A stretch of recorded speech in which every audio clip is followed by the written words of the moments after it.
그때 그 많았던 귀신은 다 어디로 갔을까? 어디로 갔을까요? 여러분이 귀신을 본 적이 있습니까? 보았다 해도 본 것이 아닙니다. 어떤 현상을 보고서 귀신이라고 생각한 적은 있겠지요. 생각한 것은 본 것이 아닙니다. 그냥 생각한 겁니다. 그러면은 우리가 성경에 예수님께서 오늘 귀신을 쫓아내는 대목이 있는데 이걸 어떻게 이해할 것이냐. 이것을 보겠습니다. 옛날 옛적에는요, 귀신이 참으로 많았습니다. 종류도 다양했습니다. 오늘날에는 귀신이 없어요. 어째서 그럴까요? 그러면 세상이 또 10년이 지나고 100년이 지나고 200년이 지나고 마구마구 발달할 거란 말이에요. 지금보다도요. 이 발달하는 속도가 매우 빠릅니다. 그러면은 귀신이라는 것은 모르는 영역이 그만큼 많다는 뜻이에요. 점점 더 모르는 영역이 없어지지 않겠습니까? 귀신이, 있던 귀신이 어디다 가버리고 없어진 게 아니에요. 세상이 그만큼 발전하면서 우리의 지식이 늘어나고 관념이 변한 겁니다. 귀신이 없어진 게 아니라 귀신이라고 했던 그 관념이 없어졌다. 이 말씀입니다. 고대 사회는요, 지금 우리로서는 식상합니다만 고대 사회는요, 지구가 평평하다고 믿었습니다. 하늘은 둥그렇게 천구였습니다. 별이 천구에 알알이 박혀 보석처럼 반짝인다고 생각했습니다. 안 그런다 그러면 종교재판에 회부당했습니다. 해와 달은 기차가 지나듯이 동에서 서로 궤도를 따라 지나간다 보았습니다. 자기가 발을 디디고 서 있는 이곳이 우주의 중심이었습니다. 눈에 보이는 대로 믿었습니다. 눈에 보이는 그것을 관념화했습니다. 그리고 그것이 사실이라고 믿었습니다. 지금은 왜 그것이 사실이 아닙니까? 사실이 아닌 것이 어느새 사실로 둔갑한 겁니다. 지금은 아무도 그렇게 믿지 않습니다. 알레데이아, 사실은 옛날이나 지금이나 여전히 천년 만년 지나도 사실이어야 합니다. 언제는 사실이었는데 또 언제는 사실이 아닌 그런 것은 없습니다. 처음부터 사실이 아니었다 이 말이에요. 이 생각이라는 것은요, 자기 이 내면에서 만들어진 관념의 범주를 넘지 못합니다. 관념이란 뭐냐? 무엇을 어떻게 생각하느냐 그겁니다. 관념은 어떤 대상을 쉽게 이해하기 위한 편의장치, 역량입니다. 그러니까 역량이 작은 사람은 속이 좁아요. 관념이 좁습니다. 관념은 편의상 만들어진 생각의 뭉치다. 이렇게 이해하시면 좋겠습니다. 지금은 우리가 버스를 타고 이제 무트로 나가지 않습니까? 옛날엔 배를 타고 나갔단 말이에요. 자기 배를 타고 이제 나가는 경우가 있습니다. 그럼 돌산으로 나간다 이리 치면 두 가지 길이 있지 않습니까? 대개는 횡가도 방향으로 지납니다. 또 아니면은 상황에 따라 독정으로 지날 수도 있지 않겠습니까? 독정으로 지났다 그럽시다. 어느 한쪽으로 갔어요. 근데 지나다가 이 배를 타고 가다가 몇 번 험한 일을 겪었습니다. 바다에 떠다닌 부유물이 그만 수쿨에 걸렸다든지, 이 배는 보통 항로를 잡았다 하면요, 최대 동력을 씁니다. 보트든 뭐든 특수한 상황이 아니면 이 엑셀레이터 미는 레버를 다 밉니다. 바다에 떠다니는 끊어진 로프가 스쿨에 걸리기도 하면 보통 일이 아닙니다. 제가 처음에 이 나발도 앞에서 엄청 고생을 했습니다. 전에 그 순풍 같은 쾌속선이 다니지 않았습니까? 그러면은 잠수사가 따라다녔어요. 왜냐? 그런 게 걸리면 누군가 물속으로 들어가서 스쿨에 걸린 부유물을 끊어내야 하거든요. 그만큼 어려운 일이죠. 근데 항로를 이제 이쪽이든 저쪽이든 선택할 수 있단 말이에요. 그러면 이쪽으로 가도 그만, 저쪽으로 가도 그만. 내가 임의로 선택할 수가 있어요. 그런데 어느 한쪽에서 말씀드린 대로 어떤 나쁜 경험을 했습니다. 그러면요, 그 몇 번 그런 일이 있으면 관념이 만들어져. 그럼 뭐라 얘기해요? 어쩐지 나는 그쪽으로 가기 싫다 이러는 거예요. 이것은 말로 설명할 수 있는 게 아닙니다. 그냥 몽실몽실한 느낌에 가깝습니다. 이것이 선호를 결정합니다. 나는 어쩐지 무엇이 좋다 이런 식이지요. 거기에 이제 이익이 따라 붙습니다. 어떻게 하는 게 이익이다. 이게 따라 붙어요. 그러면서 최종적으로 선택이라는 결정이 나와요. 그 결정이 판단합니다. 이것이 무엇이냐? 육체가 이 세상을 살아나가는 방식입니다. 여기에 나의 의지는 없습니다. 살면서 세상을 살다 보니까 이렇게 길든 나머지 나의 의지는 다만 육체가 어떤 판단을 하면 거기에 이러고 저러고 이유를 갖다 댈 뿐이에요. 나라는 것은 사실상 육체의 조력자로서 역할하며 사는 것입니다. 예수님께서는 인간의 이런 의식 구조를 간파하셨어요. 이리 말씀하셨습니다. 요한복음 8장 15절입니다. 너희는 육체를 따라 판단하나 너희가 하는 모든 판단은 앞서 말씀드린 대로 그런 육체의 작용에 따른 판단이다 이거예요. 하지만 나는 아무도 판단치 아니하노라. 이래놓고 나중에 이상한 말씀을 하시는 거예요. 내가 하는 판단은 옳다는 거예요. 왜냐? 나는 육체를 따라 판단하지 않기 때문이다. 이러셨어요. 판단하다 크리노입니다. 이 말은 판단하다는 뜻 외에 심판하다, 정죄하다 이런 뜻도 있습니다. 예수님께서 요한복음 8장 15절에서 이 말씀 어째서 하셨는가 살펴봐야겠지요.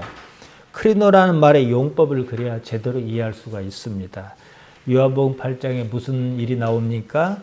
서기관과 바리새인이 한 여자를 예수님 앞에 끌고 왔습니다. 여자가 간음했다는 겁니다. 모세의 율법에 따라 여자를 돌로 쳐 죽인 것이 마땅하다 그랬습니다. 여기까지는 틀린 말은 아니에요. 근데 선생은 이 사건에 뭘 하겠느냐 이랬습니다. 예수님을 외통에 내몬 거지요. 그들은 빨리 대답하라며 예수님을 다그쳤습니다. 예수님께서 이리 말씀하셨어요. 요한복음 8장 7절입니다. 너희 중에 죄 없는 자가 먼저 돌로 치라 이러셨어요. 자, 여기서 이런 것을 대개 보면요.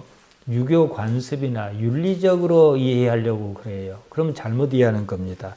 죄 없는 자, 아나마르테토스입니다. 하마르티아와 어원이 같습니다. 우리가 흔히 말하는 죄, 이 여자가 간음이라고 하는 어떤 행위를 죄라고 한다면 그것은 뭡니까? 오펠레마예요. 무슨 잘못이에요. 여기서는 하마르티아입니다. 보다 근본적인 문제입니다. 즉 인간의 삶이 왜 불행한가 이것에 관한 것이 바로 하마르티아예요. 때문에 우리가 흔히 하는 말 구원은 이 하마르티아로부터 구원을 말합니다. 구출을 말하지요. 인간은 죄가 있다. 하마르티아가 없다. 그러면 자 너희 중에 죄 없는 자 하마르티아가 없는 자가 먼저 돌로 치라 그러셨어요. 돌로 치면은 나는 하마르티아가 없다가 되잖아요. 그러면 하나님이라는 존재 자체를 부정하는 거예요. 하나님이라는 존재가 있으려면 나는 하마르티아가 있어야 하는 거예요. 누가 잘하고 잘못하고 떠나가지고. 이게 인간이 스스로를 이해하는 방식이었습니다. 그러면 유대인은 자기 근본이 없어져 버리잖아요. 그래서 다 돌을 내려놓고 자리를 떴다 이 말입니다. 살기등등하던 서기관과 바리새인이 모두 떠났습니다. 여자만 남았습니다. 여자에게 이리 말씀하셨습니다. 요한복음 8장 11절입니다. 나도 너를 정죄하지 아니하노니 가서 다시는 죄를 범치 말라 하시니라. 자, 가서 다시는 간음하지 말라 이 말 아닙니다. 역시 하마르티아입니다. 그러니까 예수님의 관심은 보다 근본적인 문제, 하마르티아에 있었지 오페일레마, 일상적인 죄, 지지 말아라가 아니라 이런 데는 별로 관심이 없으셨어요. 정죄하다, 죄를 범하다, 죄를 범하 하마르타노입니다. 하마르티아와 같은 말이에요. 따라서 다시 죄를 범치 말라, 메케티 하마르타네. 그므로는 하마르티아와 결별해라. 어떻게 하마르티아와 결별할 수 있을까요? 간음이라고 하는 사이가 용납하지 않는 오펠레마를 범치 말라 이 말씀이 아닙니다. 보다 근본적인 거예요. 그리고 사신 말씀이 나도 너를 정죄하지 않는다 이러셨어요. 이 오펠레마, 이 당시의 간음, 지금도 우리 사회가 마찬가지입니다만은 모든 이가 이제 이건 좀 극단적인 예입니다. 모든 이가 그냥 자유롭게 간음해도 아무렇지도 않아요. 그냥 서방 몰래 넘하고 자고 남자도 아내 몰래 그러다고 그게 통용하는 사회가 뭐 예를 들어 그런 사회가 있다 그럽시다. 그러면 죄가 아니잖아요. 그러니까 그 사회가 정하는 규범에 따른 죄가 바로 오펠렘하고 하마르티아는보다 근본적인 거예요. 그건 무엇이든지 간에 말이에요. 그리고 하신 말씀이 나도 너를 정죄하지 않는다 그러셨습니다. 정죄하다 카타크리노입니다. 앞서 판단하다는 말 크리노를 말씀드렸습니다. 같은 말입니다. 보통 우리의 모든 판단 크리시스는 육체 사르크스의 행위입니다. 거기에 본질의 나는 없다는 겁니다. 이게 문제예요. 육체의 영향을 받지 않는 나가 있다 그러면 그걸 여러분 뭐라 하겠습니까? 여러분 스스로에게서 이런 질문이 나와야 합니다. 육체의 영향을 받지 않는 그것이 뭐겠습니까? 영, 푸니마가 아니고 무엇이겠습니까? 그래서 제가 지난 시간에 푸니마티코스 영성을 말씀드렸던 거예요. 우리는 육체의 영향을 안 받을 수는 없어요. 하지만 이것을 어떻게 줄일 수 있느냐? 못 줄이겠다 그러면은 영으로 계시는 하나님을 어떻게 사모하느냐에 가지고 그 영향력을 조금씩 줄여나갈 수는 있다. 이런 말씀을 제가 드렸던 거예요. 우리는 우물한 개구리라는 말이 무엇을 의미하는지 잘 압니다. 영양이 우물과 같은 작은 공간에 갇혀 있다는 것을 말합니다. 믿음이라는 것이 단지 당장 자기 눈에 보이는 것을 근거로 한다면 우리가 흔히 말하는 그 믿음은 자기 관념에서 비롯한 겁니다. 자기 관념이라는 우물을 넘지 못하는 거예요. 대개 믿음은 두 가지 요소가 결합해서 작용합니다. 자기 눈에 보이는 것, 그리고 자기가 선호하는 것입니다. 말씀드린 대로 눈에 보인다고 그것 그대로가 다 사실이 아닌 경우가 있습니다. 하늘의 별이 천국에 박힌 보석이 아니듯이 말입니다. 이게 인식의 문제지요. 그 다음에 선호의 문제입니다. 자기가 선호하는 것, 특별히 좋아하는 것이 옳다고 믿는다는 거예요. 마음이 이미 어떤 것에 기울어 있으면 그것이 옳다고 믿고 싶어 합니다. 육신이 그렇게 작용합니다. 돈을 좋아해요. 그러면 어떻게든 그 돈을 믿음의 요소 안에 포함시키고 싶어 해요. 그래서 복이라 그런 거예요. 지금 한국 교회가 돈을 좋아하는 때문에 망하게 생겼지 않습니까? 돈을 특별히 좋아하는 그것, 돈을 선호한 나머지 돈이 많이 생기는 것을 믿음이라고 믿기에 이르렀고 또 그 때문에 해결 방법이 없는 거예요. 돈을 사랑하며 일만하게 뿌리다고 사도 바울은 디모데전서 6장 10절에서 말했는데요. 그런 말씀은 눈에 안 들어옵니다. 유대인은 아브라함을 시조로 생각했습니다. 그때부터 하나님을 믿어온 백성입니다. 모세로부터 시작해서 수많은 선지자가 나타나 하나님의 말씀이라며 기록을 남겼습니다. 그것이 이제 성경이지요. 성경에는 어느 날 메시아가 나타나리라는 예언이 있습니다. 때문에 유대인은 오랜 세월 동안 메시아, 기름 부음 받은 자, 왕으로 오시는 이를 기다리고 또 기다렸습니다. 어떤 사람이 나타나면 그가 메시아인가? 당연히 따져보고 생각해야 합니다. 세례 요한이 나타났을 때만 해도 그런가 했습니다. 갈릴리 나사렛 사람이 나타났습니다. 그런가 하지 않았습니다. 그냥 배척했습니다. 종교 지도자들은 예수님에게서 그런가 할 만한 근거가 충분히 나타났음에도 불구하고 예수님을 거부했습니다. 자기들이 예수님께서 하신 말씀을 선호하지 않았다는 것이 근본적인 이유입니다. 그래서 믿고 싶은 것은요, 처음부터 정해져 있어요. 육체가 믿고 싶은 걸 믿는 거지요. 믿어야 하는 것이 자기 선호의 테두리 안에, 우물 안에 있으면 믿고 선호하는 우물 바깥에 있으면 믿지 않는 거예요. 과연 그런가 하는 것이 없었습니다. 믿음의 여지조차 두지 않았습니다. 믿음이라는 것이 그토록 골치 아플 것은 이 때문입니다. 인식의 문제, 선호의 문제, 이 두 가지를 뛰어넘지 못하면 그 믿음은 결코 믿음이 아닙니다. 믿는다는 그 자체가 사회적 재앙입니다. 지금 우리 사회에서 믿음이 딱 그 위치 아닙니까? 믿노라 하면서 광화문에 모여 고래고래 고함을 치르고 자기 반대편을 향하여 입에 담지도 못할 상욕을 하고 그럽니다. 교회 다닌 사람이 십자가를 걸고서 말이지요. 지금은 믿음이고 무엇이고 다 버려야 해요. 그리고 다시 시작해야 해요. 자기 인식과 선호도 버리고 자기 관념도 버리고 원점에서 다시 생각해야 합니다. 회개, 메타노이아가 이 말입니다. 마음을 달리 먹지 않으면 아무것도 기대할 수가 없습니다. 남녀가 만나 서로 불이 튀었습니다. 너 없이는 못 산다 그랬습니다. 그런데 어느 날 한쪽의 마음이 바뀌었습니다. 이 남녀가 마음이 바뀌는 건 참 신비로운 일이에요. 그렇게 좋다가도 싫을 수 있는 거거든요. 마음이 변했습니다. 이런 마음의 변화가 바로 메타노이아예요.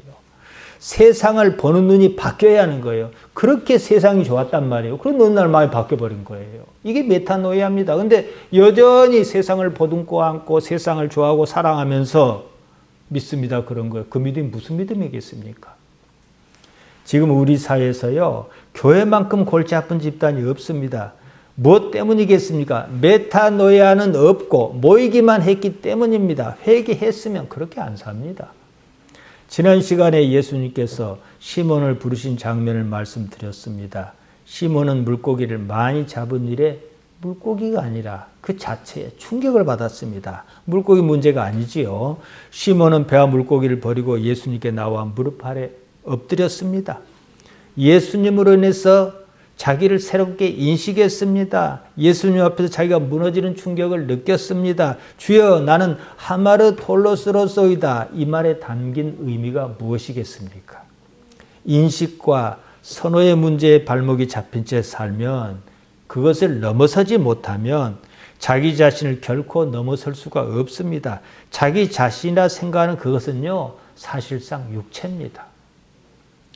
인간의 의식이 어렸을 적에는 안 그랬는데 많이 배우고 세상에 부대끼며 살면서 이상하게 지식도 많아지고 다른 것도 다 많아지는데 본질적인 자기는 작아져요. 육체에 매달려 살기 때문이지요. 육체를 넘어서지 못하면, 자기 자신을 넘어설 생각이 없으면 믿음은 거론할 수 없습니다. 우리 신앙은 자기라는 것을 넘어서고 시작하는 겁니다. 자기 초월의 경지를 지향합니다. 어차피 인생은 머지않아 끝납니다. 자기라고 굳게 믿었던 그것은 아무리 잘나도 육체와 함께 쓰러지고 맙니다. 그때 무엇이 남겠는가? 무슨 생각이 있어야 하지 않겠습니까? 제가 인식과 선호의 문제를 말씀드렸습니다. 이것을 이해하고 나서 본문을 보아야 본문이 가닥이 잡혀요. 안식일이었습니다. 유대인에게 하루의 시작은 저녁부터예요. 해지면서 시작을 해요. 그러니까 안식일이 언제냐? 금요일 저녁부터 토요일 저녁입니다. 예수님께서 회당에 들어가셔서 가르치셨습니다. 마가는 당시 상황을 이렇게 전합니다. 마가복음 1장 22절이에요. 뭇사람이 그의 교훈에 놀라니 이는 그 가르치시는 것이 권세 있는 자와 같고 서기관과 같이 아니함일러라. 교훈, 디다케입니다. 가르침이에요. 예수님 입장에서는요, 무엇인지 모르지만 마땅히 가르쳐야 할 거 있어. 우리는 압니다. 복음이지요. 우리 입장에서는 마땅히 배워만 한 것이지요. 뭇사람이 놀란 것은, 저 사람이요. 어떻게 저런 지혜가 있지? 이랬던 거지요. 이치가 있었어요. 권세가 있었다 그럽니다. 권세, 권위, 엑수시아입니다. 권한, 권리, 능력을 말합니다. 이 자연 현상에서 드러나는 능력은 디나미스라 그럽니다. 근데 엑수시아는요, 사회적, 법률적 권한을 말합니다. 따라서 그 가르치는 것이 권세 있는 자와 같았단 말은 그 가르치신 저분이 통치자 같고, 왕 같고, 기름 부은 자, 미시아로서의 능력이 있었다. 이걸 암시합니다.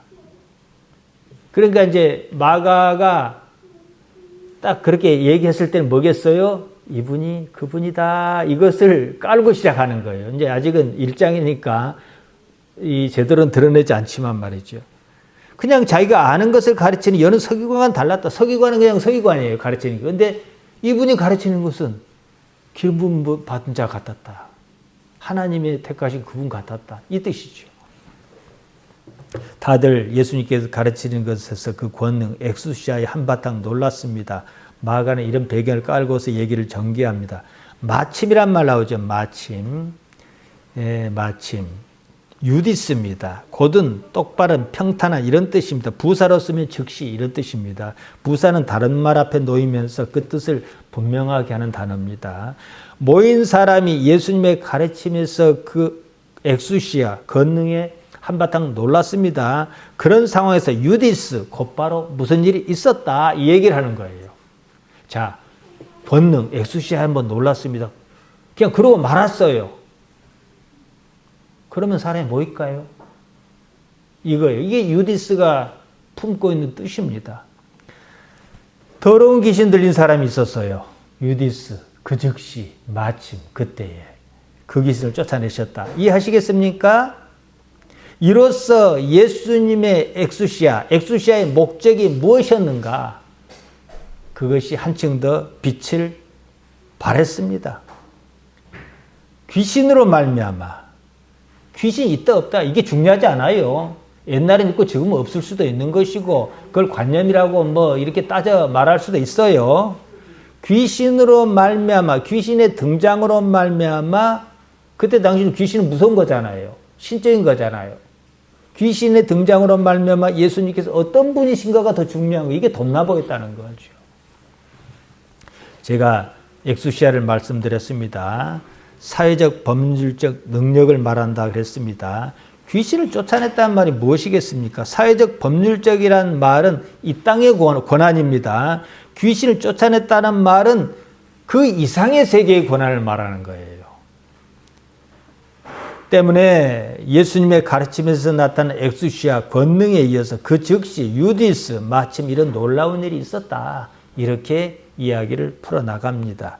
그 시대 그 당시 상황에서는 매우 효과적인 방식이었습니다. 오히려 어떤 능력보다 더 중요했어요. 왜냐 알 수 없는 일이거든요. 무섭잖아요. 근데 어떤 명령을 해서 형상이 잠잠해졌다. 그러면은 그 이상 큰 능력 인정받는 일이 어디가 있겠습니까? 의사가 병만 잘 고쳐도 용하다고 소문이 나는데요. 지금 우리가 사는 이 시대 상황에 비춰봅시다. 똑같은 일이 있었어요. 권능이 있어. 저 사람이 그렇게 안 봤는데 엑수시아가 있단 말이에요. 놀랍습니다. 권세를 느꼈어요. 근데 마침 유디스 그 즉시 그 자리에 누군가의 거품 물고 쓰러졌어요. 그러면 어떻게 나올 것이며 회중의 반응은 어떨까요? 더러운 귀신아 물러가라 그럴까요? 귀신을 쫓아낸다면 몸을 묶고 따귀를 때리고 그럴까요? 지금 보편적 방식이에요. 그때는 그랬어요. 보편적 방식대로 응급처치를 할 것이고 그 다음에 구급차를 부르고 이럴 겁니다. 시대마다 다르다는 거예요. 어차피 그건 알 수 없는 영역이에요. 이따 다시 보겠습니다만 이 얘기의 핵심은 귀신이 있다 없다 이게 아니에요. 어떤 이해할 수 없는 현상이 있었고 그것을 보고 다들 귀신의 역사다 이랬다는 거예요. 이거 마가가 기록한 겁니다. 그래서 제가 마가의 복음이라 했어요. 예수님께서 기록하신 게 아니에요. 마가가 그렇게 본 거예요. 그렇게 이해한 거예요. 2000년 전에 마가가 말이죠. 그 상황을 이용해서 복음을 전파하셨다는 사실만큼은 분명합니다. 그건 다 확인할 수 있는 일이잖아요. 이 이야기의 핵심은 마지막 28절에 있습니다. 이런 일로 예수님에 관한 소문이 온 갈릴리 사방에 퍼졌다는 겁니다. 이런 일은 확인할 수 있는 객관적 사실입니다. 뒤집어 보면 당시에 어떤 상황으로 예수님이 알려진 거예요. 이게 목적입니다. 어떻게든 예수님은 알려져야 했습니다. 왜 그랬을까? 그래야 하나님 나라의 복음이 무사람에게 먹혀들 것이 아니겠습니까? 어떤 종류의 기적이든지 간에 또 복이 무엇이든지 간에 그 자체가 목적은 아닙니다. 영혼의 세계에서는 의미가 없잖아요. 영혼의 세계가 없다면 또 모르겠습니다. 지금 한번 보세요. 영혼의 세계에 대한 영생에 대한 개념이 없으니까 담임 목사 자리를 세습하고 그런 거예요. 목사로서 예수님의 복음을 전한다고 하면서도 복음의 근본적인 이해가 없습니다. 영혼의 세계에 대한 그림을 그릴 수 없으니까 당사자 입장에서는 세습하는 게 당연한 것 아니겠습니까? 하나님께서 주신 기회고 복 아니겠습니까? 할 수만 있거든 세습하는 건 낫지 않겠습니까? 교회 다녀서 복을 받았건 뭐 귀신이라는 것이 나갔건 그 자체로서는요 의미가 없어요. 그 때문에 그런 것을 기적이라 하지 않고 표적, 세명이라고 한다. 제가 지난 시간에 충분히 말씀드렸습니다. 마가의 의도는요 아무나 행할 수 없는 어떤 사건이 있었다. 그 시대 사람들이 이해하기로는 그 관념으로 받아들이기로는 귀신 들린 것이다. 그 일로 예수님이 알려졌다. 이 얘기입니다. 더구나 귀신은 일상적인 일은 아닙니다. 그것이 무엇인지 왜 그런지 아무도 알 수 없는 신비의 영역에 속합니다. 흔히들 이런 기록을 보고 예수님께서 귀신을 쫓아내지 않으셨냐 그럽니다. 이게 문제라는 거죠. 지금 우리가 읽은 대목은요, 마가의 복음입니다. 마가가 기록했습니다. 마가가 뭐 거짓을 기록했다는 것이 아니고 마가의 관념 또한 유대인과 관념과 그 시대 사람과 별로 다르지 않은 부분이 있어요. 여러 가지 정황으로 봐서 마가가 없는 일을 기록하지는 않았을 것 아니겠습니까? 그러면 귀신은 무엇이냐? 마가는 무엇을 가지고 귀신이라 했냐? 적어도 이런 고민을 해야지요. 그게 중요한 건 아니지만 밑도 끝도 없이 귀신아 나가라. 근데 점점 더 안 합니다. 10년 전만 해도 했는데 지금 다들 안 해요. 그렇게. 그건 뭐 이상하잖아요. 옛날에 귀신이 있었으면 지금도 귀신이 있어야 하는 거예요. 한때 김기동 목사가 귀신이 어쩌고 하고 재미를 많이 봤습니다. 뭐 귀신 논인이 해서 뭘 썼어요. 자신도 그건 문제가 있다, 뭐 시인했다 하는 걸로 압니다. 이초석이라는 사람도 마찬가지였습니다. 모든 좋지 않은 현상을 귀신의 장난이라 했습니다. 한마디로 본인이 의도했건 의도하지 않았건 귀신 파는 장사였습니다. 그러면 귀신이 좀 뭔지 보겠습니다. 마가는 더러운 귀신 들린 사람이라 했습니다. 원어를 봐야 해요. 마가가 원래 썼던 기록 말이지요. 성경원에 이렇게 나왔습니다. 안드로포스 사람입니다. 엔 푸니마티 아카다르토이. 안드로포스 사람입니다. 어떤 사람의 엔 뭐뭐 안에 관계를 나타내는 전치사입니다. 시공간적으로 안에 있다 이 뜻이 어디 안에 있느냐? 그 사람은 무엇이 있느냐? 푸니마티 아카다르토이. 푸뉴만에 있는 사람. 아카다르토스, 더러운 푸뉴만에 있는 사람, 푸뉴마입니다. 푸뉴마가 뭐지요? 푸뉴마우 데우스, 하나님은 영이시니 영이란 말이에요. 번역자가 푸뉴마를 귀신, 물론 더러운 말이 있으니까 수식하는 말이 있으니까 그러겠지만은 그렇게 뭐 충분히 번역이 가능합니다만은 그렇단 말이에요. 우리가 흔히 쓰는 영, 푸뉴마입니다. 그러면 자 귀신도 푸뉴마. 하나님도 푸뉴마, 공통점이 뭡니까? 육체가 없다는 거예요. 우리도 육체가 없을 날이 올 겁니다. 죽음 이후에. 그건 푸뉴마지요. 그러지 않겠습니까? 이런 개념 없어요. 뭐 다른 무엇이 있을 줄 알아요. 우리는 귀신 어떻게 생각합니까? 지금 그런 거 안 합니다만 월화의 공동묘지. 옛날 그런 영화 봤어요. 다음날 밤에 공동묘지에서 여자가 흰 소복을 입고 여기 피를 조금 흘리고 머리를 길게 늘어뜨리고 히히히 하는 소리를 내고 지금 안 통하잖아요. 옛날엔 그것들은 무서웠다고요. 우리가 그런 모습을 상상한 데는 그럴 만한 우리 민족의 문화적 배경이 있을 것입니다. 유대인에게는 우리가 생각하는 그런 귀신 개념이 없어요. 마가가 그런 것을 말한 적이 없다. 그냥 영 푸뉴마를 말했습니다. 다만 그 영이 불결한 영이다. 좋지 못한 영이다. 이랬을 뿐입니다. 그러니까 사람 안에 들어가서 그 사람을 괴롭히지 않겠느냐 이렇게 본 거죠. 불결한 영이 있으면 또 어떤 영이 있습니까? 카드로스, 맑고 깨끗한 영이 있지 않겠습니까? 그래서 제가 지난 시간에 마태복음 5장 8절 말씀드렸습니다. 마음이 청결한 자는 복이 있나니 저희가 하나님을 볼 것이며 내가 마음을 청결하게 카드로스, 맑고 깨끗하게 유지했어요. 그러면 하나님을 본다. 이런 상태 하나님을 계속 보는 능력이 있었어요. 하나님을 알아차리는 능력이 있었어요. 이런 능력을 가지고 있다가 그걸 성장시켰다가 육신을 버리면 어떻게 해요? 카다로스. 그냥 푸뉴마는 보통 카다로스. 깨끗한 영이에요. 원래는. 그게 이제 대비하는 개념으로 쓴 거지요. 하나님을 마주할 만한 수준이어야 한다는 것이지요. 저는 여기서 성경 번역에 불만이 있습니다. 어째서 푸뉴마를 귀신이라 번역했는가? 그냥 더러운 영 있는 대로 번역했으면 오히려 좋지 않았겠는가 싶습니다. 자기 생각을 번역자가 번역한 거지요. 귀신이라고 하면 주로 악령을 가리키지 않습니까? 악령, 악한 영. 이것도 같은 말입니다만 그 범주를 벗어나지 않습니다. 사도행전 16장 18절에 이런 장면이 있습니다. 이같이 여러 날을 하는지라 어떤 일이 있었어요. 바울이 심히 괴로워하여 돌이켜 그 귀신에게 이르되 예수 그리스도의 이름으로 내가 네게 명하노니 그에게서 나오라니 귀신이 즉시 나오니라. 여기서 역시 귀신이라는 말 푸념합니다.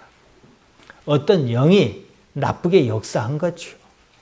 마태복음 7장 22절에 이런 말씀이 있습니다. 그날에 많은 사람이 나더러 이르되 주여 주여 우리가 주의 이름으로 선지자 노릇하며 주의 이름으로 귀신을 쫓아내며 주의 이름으로 많은 권능을 행치 아니하였나이까 하리니 귀신이라고 번역한 말 여기서는 푸뉴마가 아닙니다. 다이몬입니다. 다이모니온. 이 말은 신 또는 신적 존재라 뜻으로 쓰이는 다이몬에서 유래한 말입니다. 주로 나쁜 의미로 쓰였는데 인간 능력 밖에 있는 걸 가리킵니다. 그러니까 귀신이란 존재, 악령이란 존재는 핵심이 없어요. 그냥 나쁜 현상이에요. 대개는 인간의 상상력의 산물인데 푸뉴마가 아니면 다이모니온 이렇게 쓰였습니다. 귀신 들렸다. 다이모니조마이. 제가 이거 다 찾아보느라고 시간이 말 걸렸습니다만은 대개 두 가지로 쓰였습니다. 귀신은 뭐 나중에도 계속 나옵니다만은 그때 제가 말씀드리겠습니다. 예수님께서 아무튼 사람들이 그 시대 사람들이 귀신의 장난이라고 인식하고 있었어요. 그 상황에 쫓아냈다고 본 거예요. 그럼 예수님께서 그렇게 하시지 어떻게 하시겠어요? 그 상황인데. 오늘날 예수님께서 계셨다면 다른 방식으로 하셨겠지요. 마가가 헛것을 보지는 않았을 것입니다. 그럴지라도 예수님의 언어 사용 방식이 그 시대 용법일 수밖에 없다는 사실에 여러분이 주의하셔야 해요. 제가 자동차를 가지고 2000년 시대로 거슬러 올라갔다 그럽시다. 무슨 재주로 자동차를 설명하겠습니까? 사람들이 놀래버릴 거예요 아마. 그 시대 용어로 설명해야 그나마 이해가 가능합니다. 근데 말을 타고 다니고 마차를 타고 다녔으니까 철마차다 하든지 뭐 어떻게 했을 것 아니겠습니까? 그 시대 사람에게 통용하는 개념을 써야 합니다. 아무튼 귀신이었든지 말았든지 알 수 없는 것이 뭐 역사했는지 작용했는지 고생하는 사람이 있었어요. 시쳇말로 나쁜 영에 사로잡힌 겁니다. 자기 의지로 자기 육체를 제어하기 힘들었습니다. 예수님께서 그를 고쳐주셨어요. 그러자 예수님에게는 어떤 반사이익이 생겼습니까? 저분이 누구신가 하는 이익이 생겼어요. 이런 것은 보통 사람이 할 수 있는 일은 아니었습니다. 이것만 분명했습니다. 눈으로 봤습니다. 귀신은 눈으로 볼 수 없지만 그 사람이 온전해진 것으로는 눈으로 확인할 수 있었어요. 그러면 하나님 나라가 임하면 저렇게 온전해지겠구나. 저 사람과 같지는 않지만 불행했던 내 삶도 온전해지겠구나 인식할 수 있잖아요. 이런 일의 결국은 예수님이란 분이 누구신가 이런 질문으로 나아가게 했다는 겁니다. 이게 마가의 목적입니다.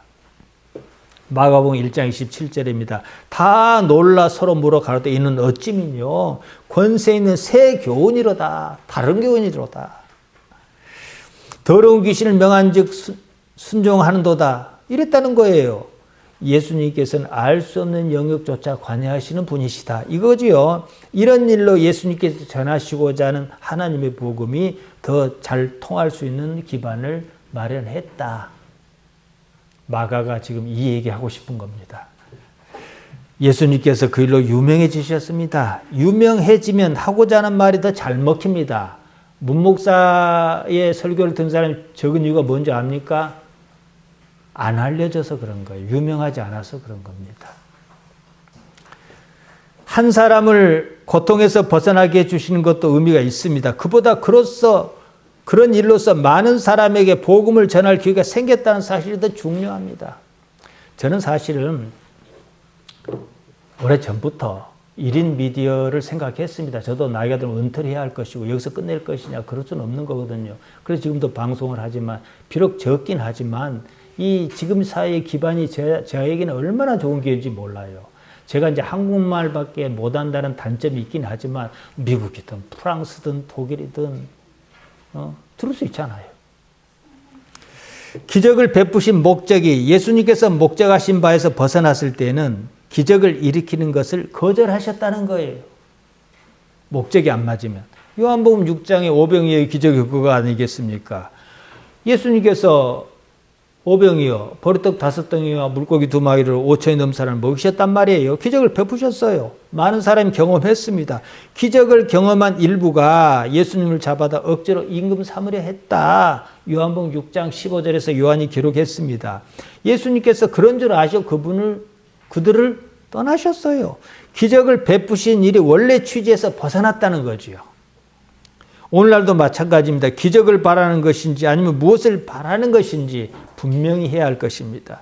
영혼의 세계와 관련 없는 것은 결국은 쓸데없는 것입니다. 때문에 바라고 또 바라도요, 이루어지지 않습니다.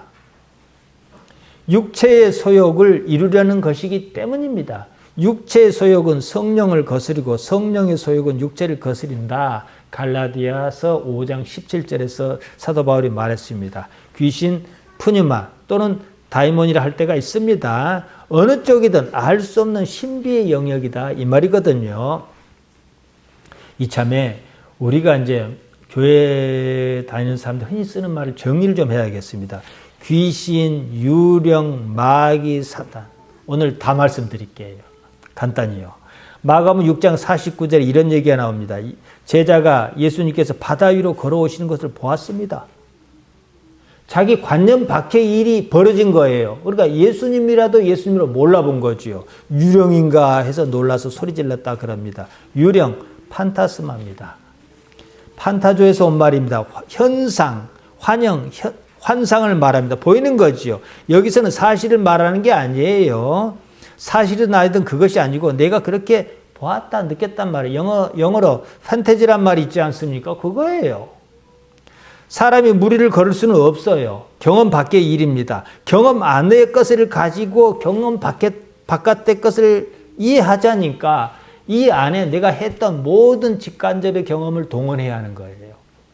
어떤 사건이 경험 밖의 일일 때 경험 안의 것을 이해하지 않습니까? 그럴 수가 없는 상황이란 말이에요. 그러면 상상력을 동원합니다. 무수한 이야기가 머릿속에 있어요. 본 것, 들은 것, 꾸며낸 것, 상상한 것, 기대한 것. 현실과 상관없이 뒤섞여 이야기를 만듭니다. 이것이 우리의 기억이고 경험입니다. 마귀라는 말이 있습니다. 디아볼로스입니다. 마태복음 4장 1절에 나옵니다. 이 말은요, 비난하다, 남을 헐뜯어 죄가 있는지 꾸며 고하고 바친다. 이걸 이제 참소하다는 말인데 이런 뜻이에요. 이 디아발로에서 온 말입니다. 중상자, 비방자, 모함 이런 의미로 마귀라고 쓴 것입니다. 우리 생각과 좀 다르지요. 마귀가 하면은 막 머리에 뿔나고 뭐 이렇게 생각하는데 그거 아니에요. 그러니까 남이 나를 비방하면 나는 그를 디아볼로스라고 할 수가 있는 거예요. 대적자잖아요. 예수님을 대적하는 사람 예수님 입장에서는 디아볼로스 할 수 있는 거예요. 근데 이걸 마귀라고 번역했는데 번역한 것까지 좋은데 마귀를 우리 관념으로 이해한다는 거예요. 그 다음 사단이란 말이 있습니다. 사타나스. 이 말은 그리 흔히 쓰는 말은 아니에요. 예수님께서 제자에게 십자가 사역을 막 가르치려고 하실 때였어요. 지금쯤이면 제자들이 십자가 사역을 이해할 수 있을 것이다 싶으셨겠지요. 말씀을 믿자 시작하기도 전에 베드로가 그러지 말라고 예수님을 에피티마오 막 꾸짖었습니다. 이런 상황에서 예수님께 베드로를 사단이라 그러셨단 말이에요. 마가복음 8장 33절입니다. 예수께서 돌이키사 제자를 보시며 베드로를 꾸짖어 가라사대 사단아 내뒤로 물러가라. 내가 하나님의 일을 생각지 아니하고 도리어 사람의 일을 생각하는도다. 사단아. 이 말은 원래 사탄, 히브리 말입니다. 그리 자주 쓰는 말은 아니에요. 사무엘상 29장 4절, 열왕기상 5장 4절, 열왕기상 11장 14절, 11장 23절, 11장 25절에 나오는데요. 여기서는 모두 사탄이라 번역하지 않고 대적이라 번역했습니다. 그리고 아까 디아볼로스와 비슷하지요. 역대상 21장 1절에서는 또 사탄이라 번역했어요. 사단이 일어나 이스라엘을 대적하고 다윗을 격동하여 이스라엘 계수하게 하니 역시 사단 대적하는 자입니다. 여기서 대적한다는 말이 나오는데 원문에는 없는 거예요. 사탄이란 말이 있기 때문에 번역할 수 없는 말 에트를 이스라엘 붙여서 에트 이스라엘 이렇게 표현했습니다. 욥기 1장 6절에서 사탄이란 말이 나옵니다. 공통적으로 사단이 뭐 욥을 어떻게 했다 나오잖아요. 공통적으로 하나님 또는 하나님의 생각을 대적하는 모든 것이 사탄이다 이 말이에요. 베드로가 예수님의 생각을 가로막았습니다. 에피티마오 막 비난했습니다. 베드로가 사탄 맞습니다. 대적자잖아요. 그러니까 내대로 물러가라 그랬던 거예요. 그 뒤에 뭐 사단이 뭐 역사를 해갖고 베드로를 어떻게 했단 말이 아니에요. 베드로 자체가 대적자란 말이에요. 사탄이다 이 말이에요. 디아볼로스다 이 말이에요. 귀신, 유령, 마귀, 사탄, 그리고 영을 말씀드렸습니다. 모두가 알 수 없는 영역, 신비의 영역에 속한 관념어입니다. 쉽게 말해서 관념어는 그냥 모르니까 막 이 말 저 말 해갖고 설명하는 거예요. 모른다 이 말이에요. 간단히 말씀드리면 그때 그 많던 귀신은 지금 다 어디 갔습니까? 그때는 그만큼 몰랐다 이 말이에요. 지금도 문명의 소외 지역에서는 아이가 아프면 주술사에게 데려갑니다. 주술사가 뭐 향을 피운다든지 뭐 물을 뿌린다든지 이렇게 해요.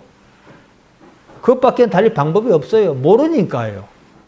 지금 어떻게 합니까? 병원에 가면 열을 재보고 뭘 먹었냐 물어보고 거기에 맞는 걸 처방하잖아요. 모르면 뭐합니까? 기도밖에 달리 방법이 없는 거. 이런 이유는 기도 외에는 달리 방법이 없다. 그 말씀이에요. 그 시대로서는요. 모르니까요. 모른다는 건 두려운 일입니다. 낯선 도시에 들었으면 어딘지 불편하고 불안합니다. 아는 데는 편해요. 하나님을 모르는 사람에게 신이라는 존재는요. 두려움의 대상입니다. 아는 사람에게는 평안의 근거지요. 알기 때문에 얻는 이득이 많습니다. 이것이 바로 성경이 말하는 에쉐르, 마카리오스 복입니다. 어떤 현상이 있었습니다. 놀랍고 두려웠습니다. 이를 예수님께서 처리하셨습니다. 사람의 영역이 아니었습니다. 보통 사람은 사람의 영역도 처리하기 어려운데 저분은 사람의 영역 이상의 것을 처리하셨다는 거예요.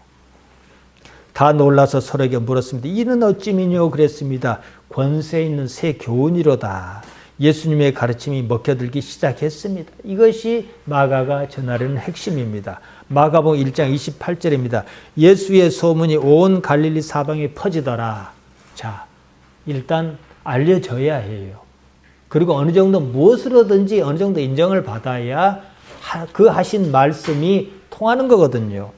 신적 영역에 속한 일, 알 수 없는 영역의 일이었습니다. 예수님께서 그것을 건드리지 않았다면, 아무런 능력도 행하시지 않았다면 복음을 전할 수 있었을까? 특히 그 시대에서 말이죠. 생각해야죠. 사실 이것은요, 아주 유치한 일입니다. 그 좋은 복이 그렇지 않습니까? 귀신이 들려 고생하던 사람이 예수님을 만나 정상인으로 돌아왔습니다. 그 사람이 여전히 살아있습니까? 지금까지 살아있지 않으면 그냥 그대로 귀신 들려 있다가 죽든지, 뭐 고쳐지든지 뭔 차이가 있습니까? 크게 보면 모두가 다 귀신 들려서 합니다. 돈 귀신, 명예 귀신, 욕망의 귀신, 세습의 귀신. 거기서 벗어나 보았자 잠시 그때뿐입니다. 영혼의 세계는 그런 것이 없습니다. 그런 것 모두를 초월한 세계입니다. 영생은요, 하나님을 기노스코 아는 것입니다. 관계의 문제입니다. 요한복음 17장 3절에서 예수님께 단적으로 말씀하셨습니다. 하나님께서 아버지시라는 사실을 지금 이 현실에서 어떻게 깨달을까? 이것이 우리의 궁극적 관심이어야 합니다. 복은 어떻게 하라고요? 하나님께서 주시든지 말든지. 무책임하게 하는 얘기가 아니에요. 그렇기 때문에 예수님께서 그 말씀하신 거예요. 하도 거기에 사람들이 시달려 사니까. 아니, 생각해봐라. 너희가 악한 자라도 자식에게 좋은 걸로 주지 않겠느냐. 근데 하물며 하나님 아버지시겠느냐. 복은 내가 바라서가 아니라 그냥 오는 것이어야 해요. 잠언 3장 6절을 말씀드리며 마치겠습니다. 너는 범사에 그를 하나님을 인정하라. 그리하면 내 길을 지도하시리라. 인정하다는 말 야답니다. 헬란말로 기노스코입니다. 하나님을 일상의 삶을 받아들임으로 익숙해서 깨닫는 거예요. 하나님을 아는 거예요. 여러분, 간단해요. 여러분이 하나님을 택하셨습니까? 이건 보통 신학적으로 질문하잖아요. 세례받을 때. 하나님께서 우리를 택하셨습니까? 하나님이 택하셨잖아요. 하나님 마음대로 택하셨잖아요. 그러면 택하신 그분이 책임지셔야지 왜 내가 책임집니까? 하나님께 아버지시에요. 물론 살다 보면요. 지금 내가 처해 있는 상황이 마음에 안 들어요. 남들은 다 이렇게 살면 나도 저렇게 살았으면 좋겠는데 싶은데 나는 그러지 못해요. 왜 나는 못 가졌지? 남들은 재밌게 놀러도 다니는데 나는 못하지. 이럴 수 있어요. 근데 거기서 끝나는 게 아니다 이 말이에요. 모르는 것은 억지로 이해할 것도 없고 그냥 모른 채로 둬요. 하나님을 내가 정령 아버지로 생각한다면 어떻게 하겠습니까? 아버지께 무슨 생각이 있으시겠지 하고 이 삶을 받아들여요. 그랬더니 그게 하루 지나고 이틀 지나고 사흘 지나고 1년 지났더니 무엇인가 변해가더라는 거예요. 그러면 내가 바랐던 건 다 사라지고 하나님만 오롯이 남습니다. 이게 세상을 사는 능력입니다. 저도 이 세상이 마음에 안 들어요. 푸틴도 마음에 안 들고 시진핑도 마음에 안 들고 우리나라 대통령도 솔직히 마음에 안 듭니다. 그러나 거기에도 하나님의 무슨 뭐가 있을 거예요. 그러니까 하나님 때문에 세상을 용납하는 것이지 내가 능력이 없고 무책임하고 방관자에서 세상을 그냥 그렇게 했거니 하는 것은 아니다 이 말씀입니다. 여러분 범사에 하나님 아버지를 인정하시기 바랍니다. 이 삶을 아버지께서 주셨다는 사실, 이 삶을 하나님 어떻게 나타나시는가를 지켜보는 자로 사시기를 예수님 이름으로 축복하며 부탁드립니다. 기도하십시다. 하나님 우리 아버지, 우리를 부르셨습니다. 영광 받으시고 하나님의 자녀로 살 수 있는 능력을, 깨닫는 능력을 우리에게 주옵소서. 예수님 이름으로 기도하옵나이다. 아멘.